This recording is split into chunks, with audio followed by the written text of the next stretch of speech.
नमस्कार। प्रादेशिक समाचार के साथ मैं ज्ञानेश्वर प्रसाद श्रीवास्तव। पहले मुख्य समाचार। प्रधानमंत्री नरेंद्र मोदी ने कहा, भारत में स्टार्टअप का स्वर्णिम युग अब शुरू हो रहा है।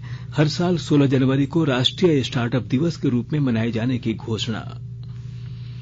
कोरोना संक्रमण पर अंकुश को लेकर झारखंड में 31 जनवरी तक के लिए बढ़ाई गई पाबंदियां, मौजूदा गाइडलाइन रहेगी जारी। धनबाद जिले के झरिया थाना क्षेत्र से पुलिस ने अवैध शराब फैक्ट्री का किया भंडाफोड़, 5 आरोपी गिरफ्तार, हथियार भी बरामद। और राज्य में अगले 4 दिनों तक सुबह में छाया रहेगा कोहरा, न्यूनतम तापमान में 2 से 4 डिग्री सेल्सियस तक हो सकती है गिरावट। और समाचार से पहले एक जरूरी संदेश। देश के कई हिस्सों में कोविड का संक्रमण तेजी से बढ़ रहा है। हम श्रोताओं से सतर्क रहने और 15 से 18 वर्ष के बच्चों सहित अन्य लोगों को टीका लगवाने में मदद करने की अपील करते हैं। कोरोना वायरस का नया स्वरूप ओमिक्रॉन चिंता का कारण है। कृपया सुरक्षित रहने के लिए 3 सरल उपायों का पालन अवश्य करें। मास्क पहनें, 2 गज की सुरक्षित दूरी बनाए रखें, हाथ और चेहरे की सफाई का विशेष ध्यान दें। कोविड संबंधी किसी भी जानकारी और सलाह के लिए राष्ट्रीय हेल्पलाइन नंबर 011-2397-8046 और 1075 पर संपर्क करें। और अब समाचार विस्तार से। प्रधानमंत्री नरेंद्र मोदी ने कहा कि नया वर्ष देश में स्टार्टअप उद्यमियों के लिए कई संभावनाएं लेकर आया है। उन्होंने कहा कि देश आजादी की 75वीं वर्षगांठ मना रहा है। जब आजादी के 100 वर्ष पूरे हो जाएंगे, देश की प्रगति में स्टार्टअप की भूमिका बहुत अहम होगी। प्रधानमंत्री आज वीडियो कॉन्फ्रेंस के माध्यम से स्टार्टअप उद्यमियों के साथ संवाद कर रहे थे। उन्होंने कहा कि हर साल 16 जनवरी को स्टार्टअप दिवस मनाया जाएगा। जब भारत अपनी आजादी के 100 वर्ष पूरे करेगा, उस भव्य भारत के निर्माण में आपकी भूमिका बहुत बड़ी है। देश के उन सभी स्टार्टअप्स को, सभी इनोवेटिव युवाओं को बहुत बहुत बधाई देता हूं जो स्टार्टअप की दुनिया में भारत का झंडा बुलंद कर रहे हैं। स्टार्टअप का ये कल्चर देश के दूर दराज तक पहुंचे, इसके लिए 16 जनवरी को अब नेशनल स्टार्टअप डे के रूप में मनाने का फैसला भी किया गया है। कोरोना संक्रमण पर अंकुश को लेकर झारखंड में 31 जनवरी तक के लिए पाबंदियों को बढ़ा दी गई है। राज्य के स्वास्थ्य और आपदा प्रबंधन मंत्री बन्ना गुप्ता ने बताया कि आगामी 31 जनवरी तक लॉकडाउन की वर्तमान व्यवस्था लागू रहेगी और जो भी पाबंदी या छूट वर्तमान परिप्रेक्ष्य में लागू है, उसे राज्य सरकार ने 31 जनवरी तक यथावत रखने का फैसला किया है। उन्होंने कहा कि सरकार हालात पर लगातार समीक्षा कर रही है। राज्य में पिछले 2 दिनों से कोरोना संक्रमण की रफ्तार थोड़ी धीमी हुई है। पिछले 24 घंटे में 3749 नए मामले सामने आए, वहीं 2807 लोगों ने कोरोना को मात दी। इस दौरान रांची से सबसे ज्यादा 1355 और पूर्वी सिंहभूम से 472 नए संक्रमित मिले हैं। 10 जिलों में 100 से ज्यादा नए मरीजों की पुष्टि हुई है। इस तरह पूरे राज्य में कोविड-19 के सक्रिय मामलों की संख्या बढ़कर 35,189 हो गई है। राज्य के अल्पसंख्यक कल्याण मंत्री हफीजुल हसन ने आज सीएसआर मद से निर्मित अनुमंडल अस्पताल मधुपुर परिसर में 83 एलपीएम के ऑक्सीजन प्लांट का उद्घाटन किया। इस मौके पर श्री हसन ने समारोह को संबोधित करते हुए कहा कि अनुमंडल अस्पताल में लगने वाला ऑक्सीजन प्लांट वर्तमान में बढ़ते कोरोना संक्रमण के तीसरी लहर और ओमिक्रॉन के रोकथाम में कारगर होगा। उन्होंने कहा कि मधुपुर अनुमंडल में स्वास्थ्य सेवाओं के लिए मील का पत्थर साबित होगा। कोरोना संक्रमण की रफ्तार पर अंकुश और संक्रमित मरीजों को इलाज की सुविधा उपलब्ध कराने को लेकर बोकारो जिले में कई स्तर पर काम हो रहा है। और अधिक जानकारी दे रहे हैं हमारे बोकारो संवाददाता। कोरोना संक्रमण की रफ्तार पर अंकुश लगाने और संक्रमित मरीजों को इलाज की सुविधा उपलब्ध कराने को लेकर बोकारो जिले में कई स्तर पर काम हो रहा है। इसी कड़ी में बोकारो जिला विधिक सेवा प्राधिकार के द्वारा बोकारो व्यवहार न्यायालय के न्याय सदन और अनुमंडल न्यायालय तेलुघाट परिसर में वार रूम बनाया गया है। जिला विधिक प्राधिकार के अध्यक्ष प्रदीप कुमार श्रीवास्तव के अनुसार वार रूम में अनुभवी चिकित्सक तैनात किए गए हैं। वार रूम सुबह 6 बजे से रात 10 बजे तक कार्यरत रहेगा। वार रूम में तैनात चिकित्सक आमजनों को टेली मेडिसिन सेवा उपलब्ध कराएंगे तथा निःशुल्क चिकित्सा परामर्श भी देंगे। मनोज कुमार, आकाशवाणी समाचार, बोकारो। पश्चिमी सिंहभूम जिले के नक्सल प्रभावित क्षेत्रों में सामाजिक पुलिसिंग के तहत लोगों को कोरोना वायरस के प्रति जागरूक किया जा रहा है। जिले के गोइलकेरा थाना अंतर्गत बड़दुइया में जिला पुलिस और सीआरपीएफ की ओर से आज आयोजित एक कार्यक्रम में कोरोना महामारी से बचाव के उपाय बताए गए। कोरोना के संक्रमण से खुद को एवं परिवार व समाज को बचाने के लिए सबसे ज्यादा जरूरी उपाय सामाजिक दूरी के प्रति ग्रामीणों को जागरूक किया गया। साथ ही मास्क के उपयोग और साफ सफाई के बारे में भी बतलाया गया। इस कार्यक्रम में युवाओं को प्रोत्साहित करने के उद्देश्य से फुटबॉल एवं जर्सी तथा जरूरतमंद ग्रामीणों के बीच कंबल एवं आवश्यक दवाइयों का वितरण किया गया। प्रधानमंत्री नरेंद्र मोदी ने इस साल के परीक्षा पे चर्चा कार्यक्रम के लिए लोगों से पंजीकरण करने का आग्रह किया है। आज अपने ट्वीट में उन्होंने कहा कि परीक्षा पे चर्चा कार्यक्रम सीखने का एक शानदार अनुभव है और यह गतिशील युवाओं से जुड़ने और उनकी चुनौतियों तथा आकांक्षाओं को बेहतर तरीके से समझने का अवसर प्रदान करता है। प्रधानमंत्री ने प्रतिभागियों से तनाव मुक्त परीक्षा पर चर्चा करने और बहादुर परीक्षार्थियों, उनके माता पिता और शिक्षकों को सहयोग देने का आग्रह किया।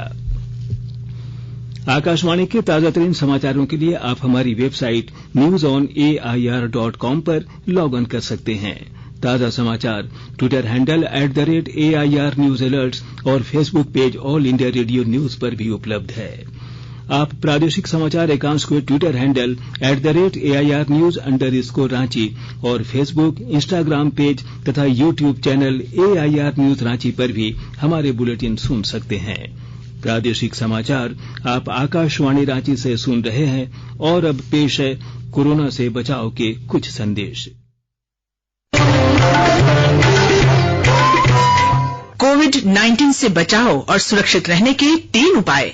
मास्क लगाएं, 2 गज दूरी है जरूरी, सुरक्षित दूरी रखें, हाथ और मुंह साफ रखें।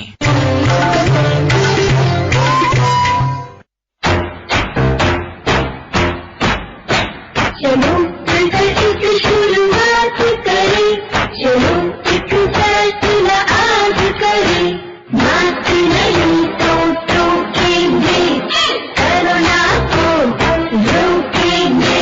चलो एक वादा करते हैं, चलो एक वादा करते हैं, मास्क नहीं तो टोकेंगे, कोरोना को रोकेंगे।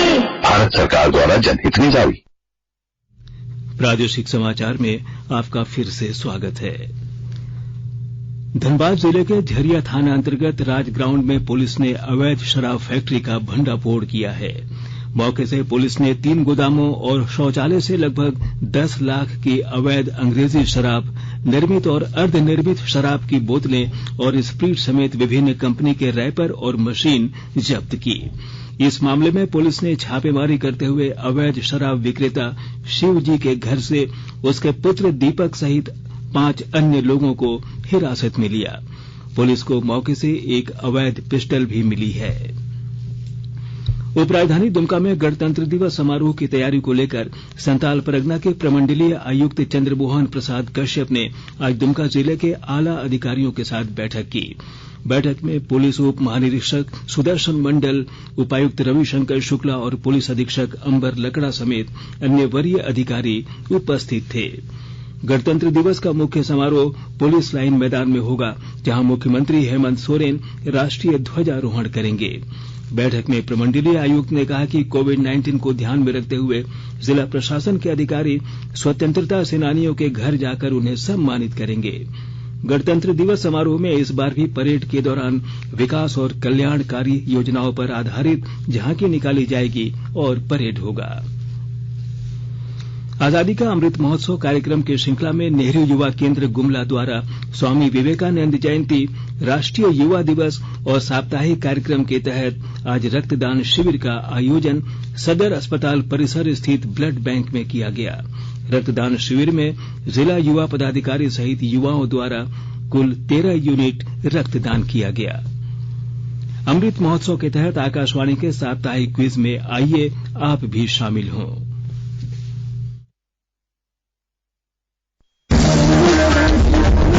आजादी के 75 वर्षों का पर्व अमृत महोत्सव प्रत्येक बुधवार शाम 7 बजे प्रसारित होने वाले प्रादेशिक समाचार के दौरान पूछे गए प्रश्न का सही उत्तर देने वाले एक प्रतिभागी इनाम का हकदार होगा।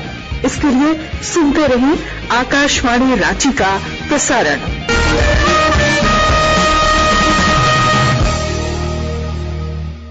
जागो ग्राहक जागो, जागो ग्राहक जागो।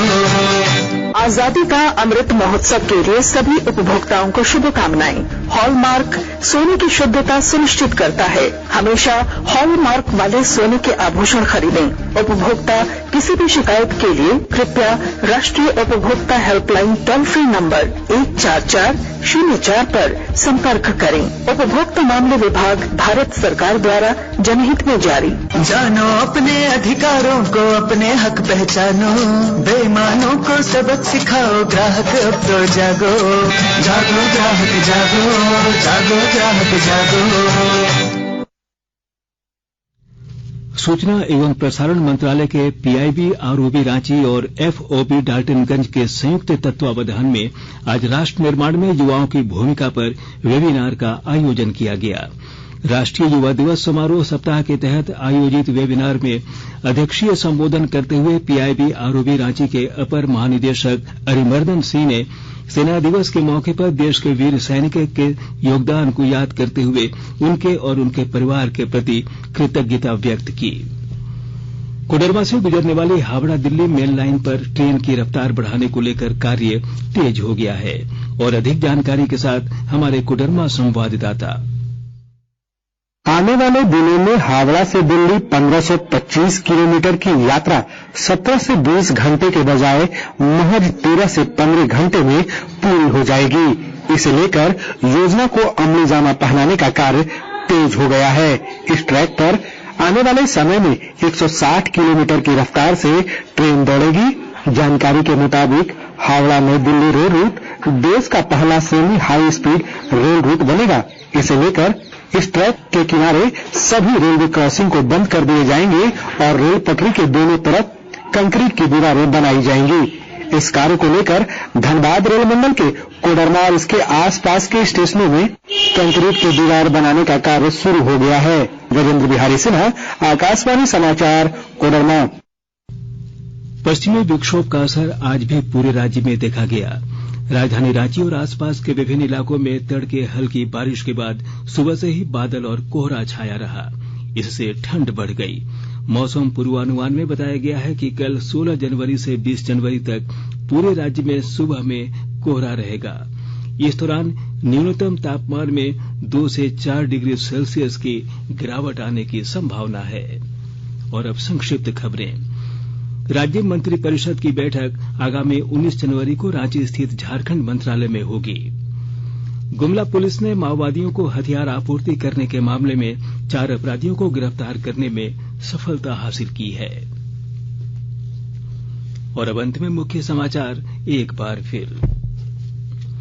प्रधानमंत्री नरेंद्र मोदी ने कहा, भारत में स्टार्टअप का स्वर्णिम युग अब शुरू हो रहा है। हर साल 16 जनवरी को राष्ट्रीय स्टार्टअप दिवस के रूप में मनाए जाने की घोषणा। कोरोना संक्रमण पर अंकुश को लेकर झारखंड में 31 जनवरी तक के लिए बढ़ाई गई पाबंदियां मौजूदा गाइडलाइन रहेगी जारी। धनबाद जिले के झरिया थाना से पुलिस ने अवैध शराब फैक्ट्री का किया भंडाफोड़, 5 आरोपी गिरफ्तार, हथियार भी बरामद। और राज्य में अगले 4 दिनों तक सुबह में छाया रहेगा कोहरा, न्यूनतम तापमान में 2 से 4 डिग्री सेल्सियस तक हो सकती है गिरावट। इसके साथ ही आकाशवाणी रांची से प्रादेशिक समाचार का ये बुलेटिन समाप्त हुआ। नमस्कार।